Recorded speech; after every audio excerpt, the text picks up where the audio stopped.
Good morning. I don't know why all my cups are left-handed. I'm already done. Mama needs coffee. However, I'm right-handed, so I get to see the words. You don't. So, welcome to a fun food-filled Friday. We are just gonna hang out today, eat some delicious food, and show you guys some fun stuff. I am working on Emily's birthday invitations.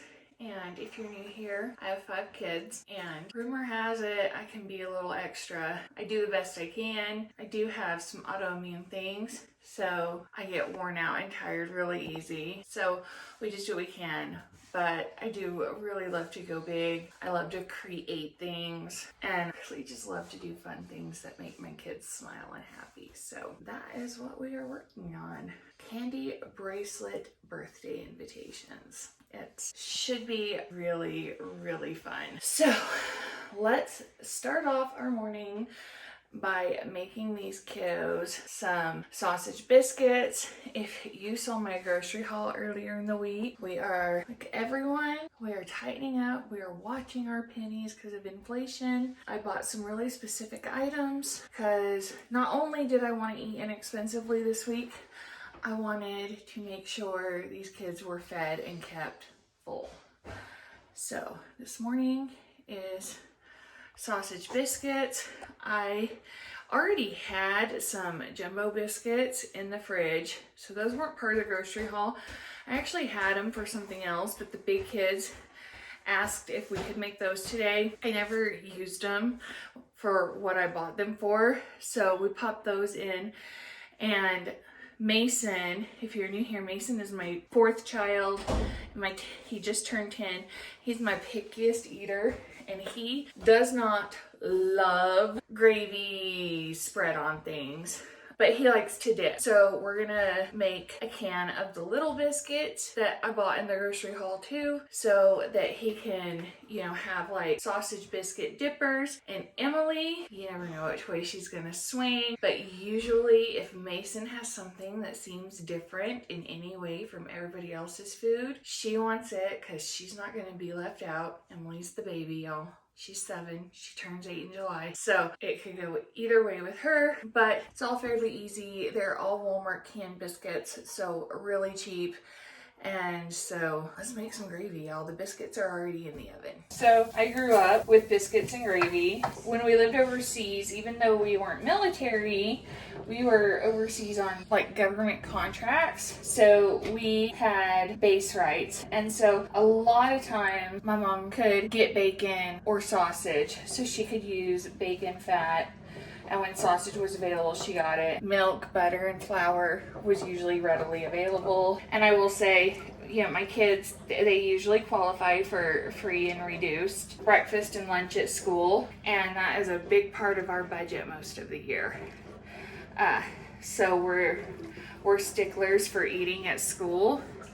So I don't really make them breakfast. I do like to have things they can grab, especially, Gracie will homeschool until high school. And then I gotta figure out what I'm gonna do with Mason. That's a whole thing in and of itself. When he goes to middle school, we'll see.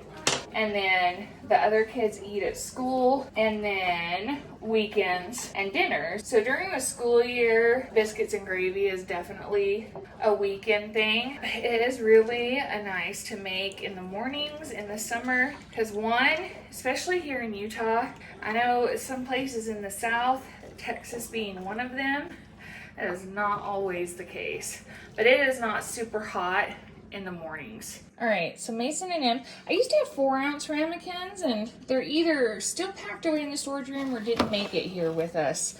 So they've got a ramekin about 1/3, maybe half the way filled with gravy, and just a couple of these little, I guess they're regular size biscuits, but and they can split theirs open or eat them like this. And then basically what happens is, like Mason especially, he has more control over the texture outcome without gravy sitting on his biscuits versus if I just made him a plate of biscuits. Hence this setup. Okay, so we had our breakfast. The kids, so Gracie has been telling me a ton about this series they watch called Third Life, and I keep hearing all these funny anecdotes. So I finally decided I needed to watch it. So we watched a couple episodes of Third Life. Kids got here. We just kind of ran a nice slow morning, and now everybody's about ready for lunch. So I'd had tuna and crackers, and if you saw my shopping haul, I had crackers. And I even like lectured the kids. They could not snack on those crackers. They were for lunch, and they did anyway. But we really like a little bit of crunch instead of just soft squishy bread with our tuna salad. So I'm gonna take good old Dave's here and gonna kind of make like toasty squares to eat with it instead of crackers, and hopefully that works. So I'm gonna make these guys some lunch, and I guess myself too. And then I don't know what we're gonna do with the rest of the afternoon. If it's not too hot, take the kids outside to play and check on the chickens. And then later tonight, we're gonna make chicken spaghetti. So I'll tell y'all more about that tonight. But I'm gonna grab my water and we're gonna make some tuna salad. This is kind of my setup for tuna salad. I don't always use a sweetener. So when I was a kid, my mom used salad dressing instead of mayonnaise, and I don't like it as much now as an adult, but I do like kind of a slight sweetness and tang, and so sometimes it just depends on the mayonnaise and it depends on the vinegar I use, if it needs a drop or two of something. And growing up, my mom put apple in our tuna salad for crunch instead of like celery or anything like that, and it is still to this day my most favorite thing in the world. I love it. It's my favorite tuna salad, and lots of hard-boiled eggs. It is super simple, little bit of chopping involved, but not much. Simple, basic ingredients, and it's just delicious.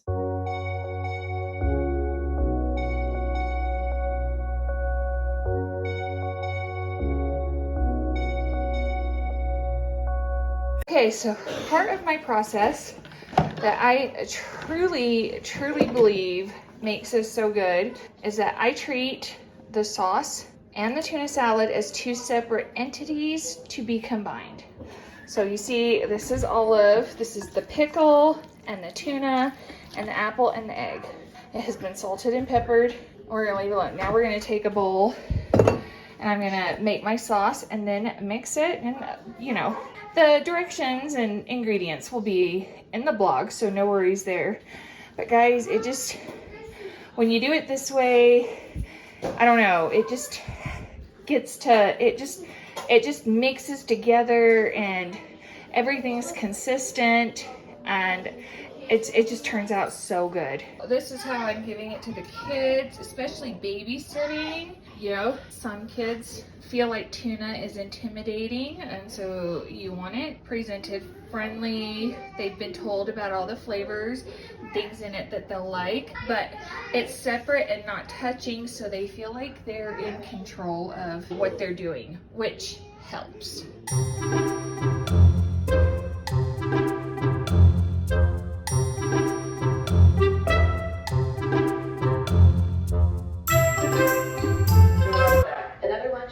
I've got quite the setup here. I am gonna make chicken spaghetti. I don't have an onion, and normally I would saute the onion and peppers, but okay, I don't know if you can tell out there. We've got clouds rolling in. We're gonna get some rain later this evening, and not only is it hot, it is humid. So I'm already gonna turn the oven on, and I already boiled some pasta. So we're just gonna throw this together. Trying to work on getting better about getting recipes on the blog, and so these will be on the blog, and we'll send the other recipes live. I actually got them on the blog, and then I realized too late I didn't send them live. All these recipes will be on the blog and linked, so you'll be able to link to the recipe and have it. But this was my, well, okay, this was not my granny's recipe. This is inspired by my granny's recipe, and it's such an adaptable recipe, which I like, which is probably why it is one of her most loved recipes. And she raised 6 kids. I mean, you know, in the 50s through the 70s on a military budget. And then when my grandfather retired, he went to work for General Dynamics and worked there until he retired again. And so starting out, it was just them and 6 kids on just a military income, which in those days was minuscule. And so she was all about simple and quick and cost efficient. And I know if she were here and seeing the prices, she would absolutely applaud swap outs based on what was in my pantry because I had it on sale, and or you know what I mean. And her grandkids could do no wrong, so you know she would have loved it anyway. But using what I have in my pantry, we're going to adapt it. And I've got the oven preheating, like I said.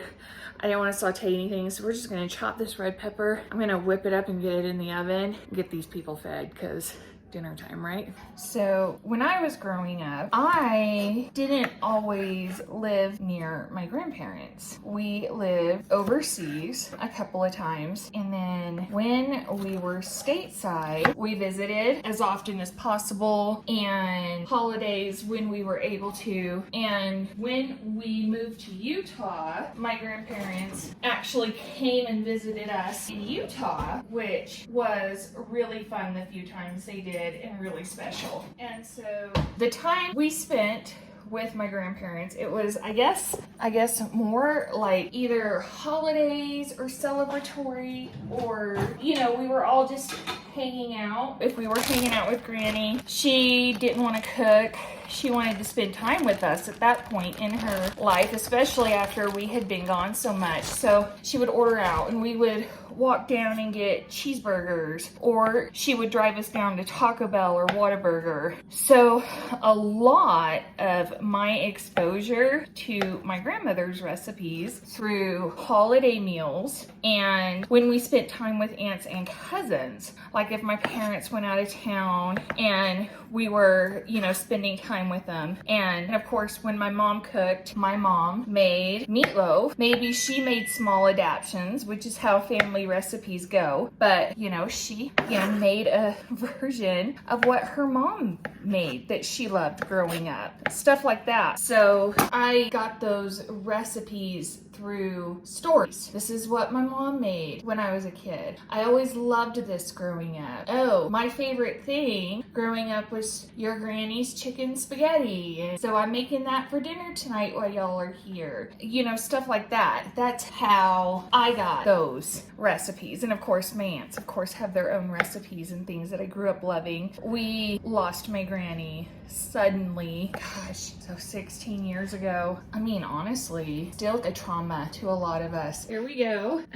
Chicken spaghetti. This was one of my swap outs since I didn't have green chilies, which is actually pretty rare in my house, but we're gonna see how it turns out. The other is these Velveeta sauce packets. A lot of times I can find these 2 for $1, or at least under $1 or close to $1. And if y'all have seen the prices of Velveeta for a recipe like this, totally worth the swap out. So much cheaper. I actually got these 2 for $1, so absolutely worth it.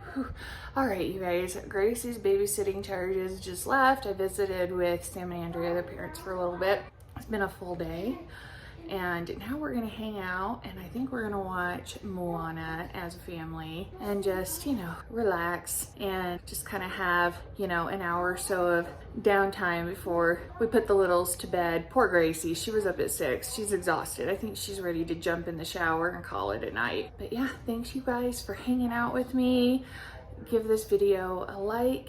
And you guys comment down below. Tell me if you like this nostalgic favorites and then the budget meals we've been doing, and you know, let me know so I know what to keep making for you guys. And Lance and I, our anniversary actually was the 16th. We both forgot, like we remembered later in the day. We owe each other. We said, you know, we'd celebrate later. So I'm also kind of trying to figure out, you know, something to make for an anniversary dinner so we can kind of have a nice dinner together one of these nights. And so, you know, comment down below. I would love to film it and put something together. We've been married 21 years, so quite an accomplishment. It just always falls in the middle of so much other stuff going on, and normally we're really good at prioritizing it, even if it's just a small celebration. And this year, neither one of us even realized it was the 16th, so. But I love you guys. I am always so grateful for you guys, and I can't wait to see you guys soon. Bye.